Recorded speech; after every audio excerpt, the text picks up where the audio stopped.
Case number 1, the disappearance of Johnny Gosch. It was a normal Sunday morning in West Des Moines, Iowa for 12-year-old paperboy Johnny Gosch. He walked out of his home to deliver the newspaper around the neighborhood like he did every single week. But after a call to his parents from a neighbor complaining that he hadn't received his weekly news, they knew something was terribly wrong.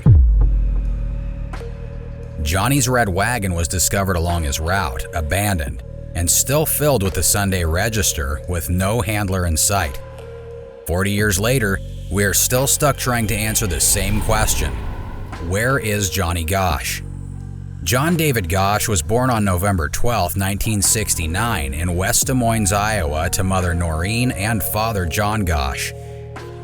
He was the youngest of 3 Gosch children and was well liked among his peers. Johnny was a normal 12-year-old who enjoyed hobbies such as football and even took karate lessons. My son Johnny was a very friendly, kind, upbeat, fun boy. He was so good-hearted and always wanted to help people. A child who did not deserve the fate he got. On September 5, 1982, at around 6 to 7 a.m., Johnny left his home to start delivering the Des Moines Sunday Register alongside his dog, Gretchen. He had begun his job as a paperboy because he wanted to save up for his own dirt bike, a dream a lot of young boys yearn for. The night before he vanished, his mother had sternly told him that he was not allowed to paper out by himself because he was still too young, even though Johnny insisted that he wanted to try to do the job by himself.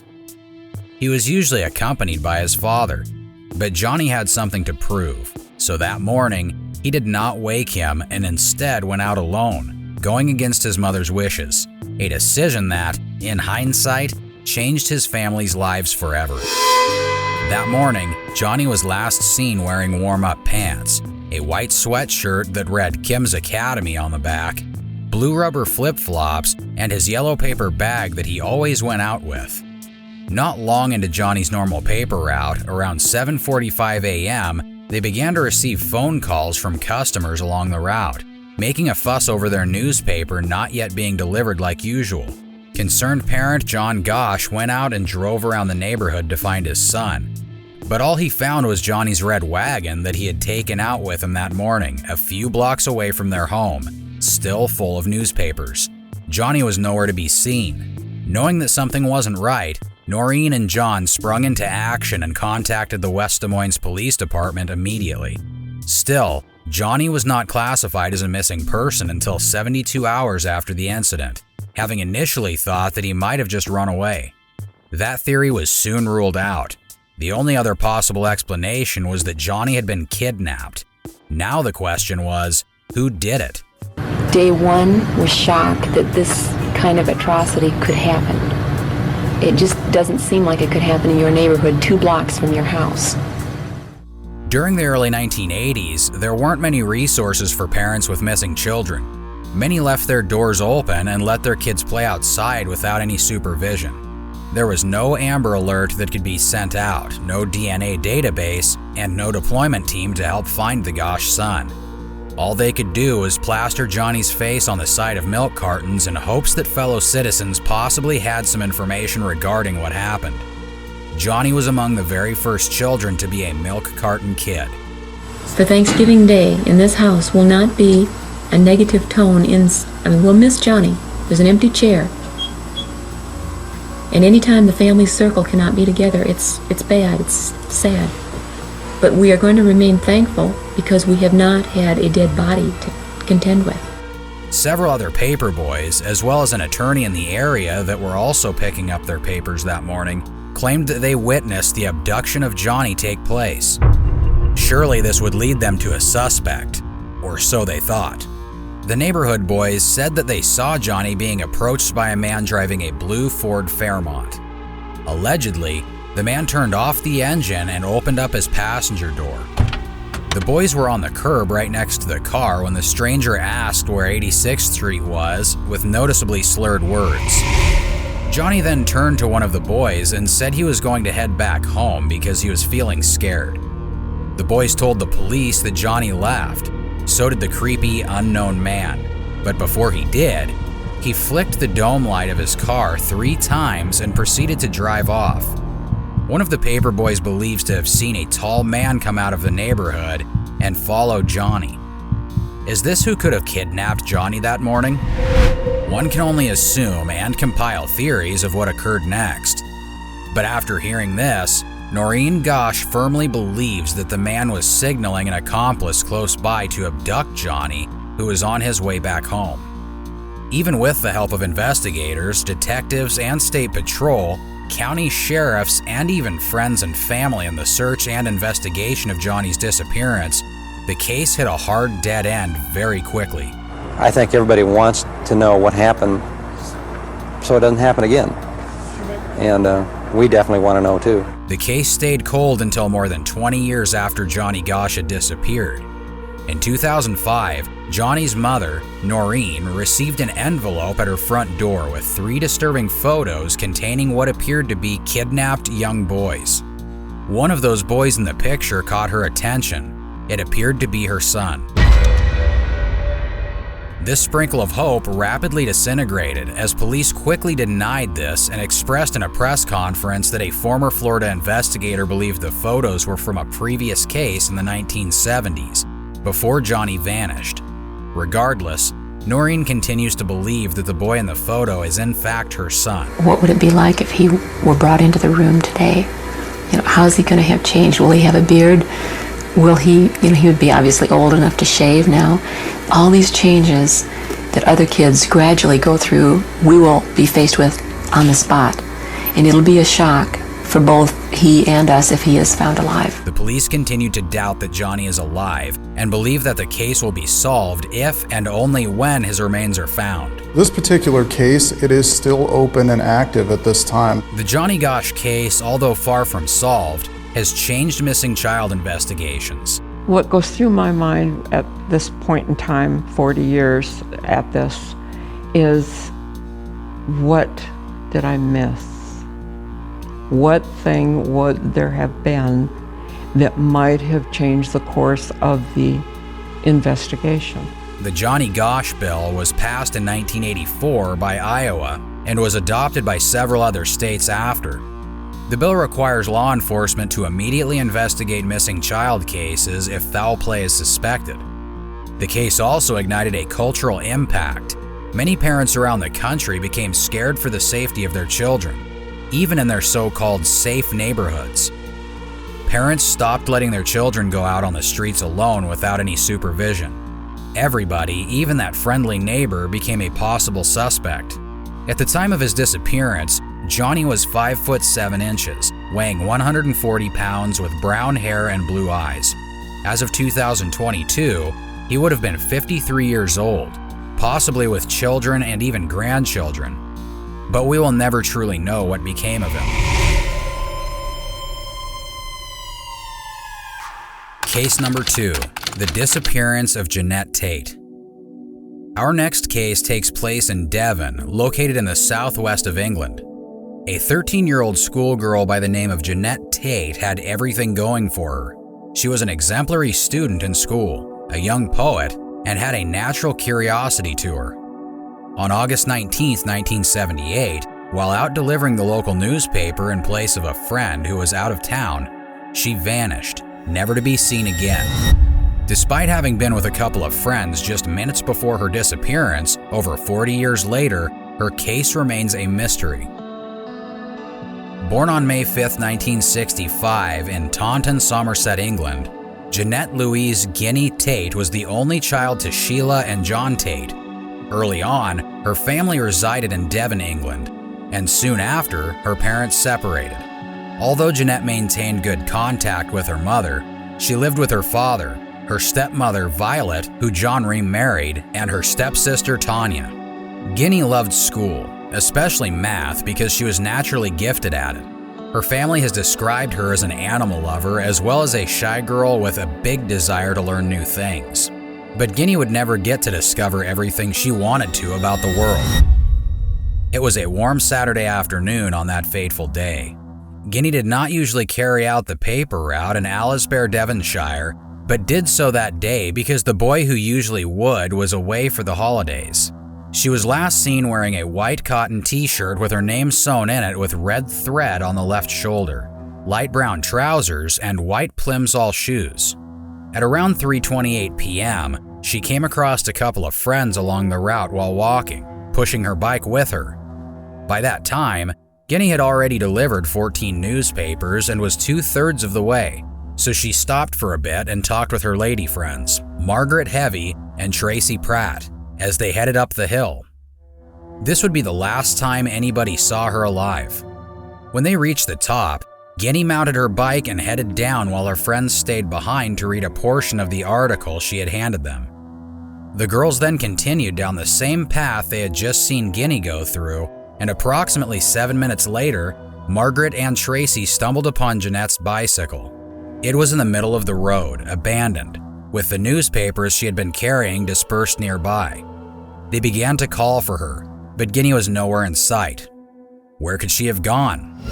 25 minutes after discovering the abandoned bike, Jeanette's concerned friends arrived at her parents' house with the bicycle to ask if Guinea had arrived home. Sheila and John let the girls know that no, she had not come home. Well, if she wasn't home, then where was she? After realizing that something was definitely wrong, Guinea's parents as well as some neighbors and friends joined together and went searching around the area where she was last seen and where her belongings were found. When they were unable to find any sign of their daughter, John Tate reported Jeanette missing to the Devon and Cornwall police that same day at 5 p.m. Within just hours of John reporting her missing, the police department began the search for Jeanette Tate. 50 detectives and 70 policemen from the Devon and Cornwall police, as well as mounted police from a nearby department, searched the area, trying to look for any sign of the young girl. Search dogs assisted in the search of the terrain, while underwater search units looked through nearby ponds, just hoping to come across any clue that could give them some insight into what took place. The search for Guinea was the largest ever by the Devon and Cornwall police. Her case even reached national headlines. The public became invested in knowing where this young girl could have gone. The police force searched for Jeanette for days, but those days soon became months, and still the 13-year-old had not come home. Detective Superintendent Eric Rundle, who oversaw the investigation, and his team found no signs that could lead them to answers. With that, they were stuck. What could have possibly happened on that Saturday afternoon? Well, they could rule out a few possibilities. It is highly unlikely that Jeanette was a victim of a hit and run because there was no damage to her bicycle or any tire marks on the concrete to suggest it. The second conspiracy is that she could have run away. But what 13-year-old girl would run away with only the clothes on her back? Not even a single dollar, no extra clothes, nothing. It was too strange for Guinea to have done that, so police quickly ruled it out. The only outcome left was that Guinea had been kidnapped. Eyewitnesses account spotting a maroon Triumph or something of that nature along within road where Guinea was last seen. Police released a photo-fit picture of the individual the eyewitnesses had seen. It revealed a handsome man who appeared to be in his early 20s with short dark hair and light-colored skin. Surely someone would recognize the man, right? The Devon and Cornwall police did eventually develop a prime suspect. Serial killer Robert Black, who targeted and murdered young girls. His crimes were strikingly similar to that of Tate's. Black worked as a delivery man in the 70s and was familiar with the area where Tate disappeared. It has never been confirmed. In 1996, witnesses have claimed that they saw Black's vehicle at a nearby airport the day she vanished. Unfortunately, in 2008 and again in 2014, the Crown Prosecution Service concluded that there was insufficient evidence to prove that Robert Black was responsible for Jeanette's disappearance. Despite this additional information, nothing ever became of the case, and it inevitably wound down. Unfortunately, with Robert Black's death in 2016, the police were unable to find further evidence to convict him. The Tate family has accepted that their beloved daughter is presumed dead. Now, 40 years later, the case rests unsolved as everybody has unwillingly continued on with their lives. Case number 3, the disappearance of Danny Jo Eberly. Danny Eberly went to deliver papers to his 70 neighbors on an early September morning throughout his Nebraska community. Next thing you know, he is found murdered just 3 days after he had left on his bike for a ride around the town. Danny had crossed one of the most prolific serial killers in America. Danny Joe Eberly was born on the 12th of January in Bellevue, Nebraska. Those around him described him as smart and charming, a boy who had a whole life ahead of him. But that chance at life was ripped away from him on September 18, 1983 by an evil monster. Danny usually delivered the papers with his brother, but that Sunday morning, he went alone. He had been hoping to save up enough money to buy accessories for his bicycle. Danny's bicycle. His brother and sister and his mother and dad said his whole life is that bicycle. That's why he delivered newspapers, to buy accessories and to keep the bicycle shining. He was really proud of it. So, at around 6 a.m., he picked up his stack of Sunday Omaha World Herald newspapers, loaded it onto his beloved bike, and went on about his usual route. Danny had only delivered the papers to 3 homes before neighbors began to complain into the newspaper that they had not received theirs yet. Shouldn't have Danny delivered more by now, considering he left in the early morning to get it done? Complaints prompted a search along the direction Danny had taken. Along the way, police came across the remaining 67 papers and Danny's bike, which he would have never left just like that. The police were left with one question: where is Danny? He's partially through his paper route and now has disappeared. And he wasn't with any of his playmates, any of his relatives, wasn't in any of the neighborhoods, and we knew something was terribly wrong right then. The police immediately reported the young boy as a missing person, notifying the FBI that a child abduction had taken place, and the community went rampant trying to find the killer. With that, the police got to work and initiated a huge search for Eberly. Local sex offenders were brought in as possible suspects, but were eventually ruled out. A hypnotist was even hired to try and help witnesses retrieve blurry memories, all hoping that they would find Danny alive somewhere. Unfortunately, their wishes would not be granted because 3 days after he vanished, Danny Joe Eberly's remains were found on a roadside in the woods. The autopsy reveals that he had been tortured and stabbed multiple times, the fatal blows being to his lungs, liver, and heart, completely leaving him for dead. What kind of person would do this to a young boy? How could somebody commit such atrocious acts of violence? Investigators discovered a piece of evidence that would ultimately lead them to their monstrous killer. That it was right off the side of the road really would indicate to me that the killer was in a little state of panic, wanted to get rid of the body, didn't want to be found with the body in the car, but wasn't sophisticated or knowledgeable enough about the area to do it effectively. And it would indicate to me possibly that this may have been the first time that he had killed in this particular area. The rope that had been used to tie Eberly's wrists and ankles was unusual, something that even the FBI had never come across at the time. They had no record of similar ropes being made domestically, so they began looking at international manufacturers. Before that could lead them anywhere, another horrific case hit the news. The body of a 12-year-old boy, Christopher Walden, had been discovered by hunters less than 3 miles from where Danny lay.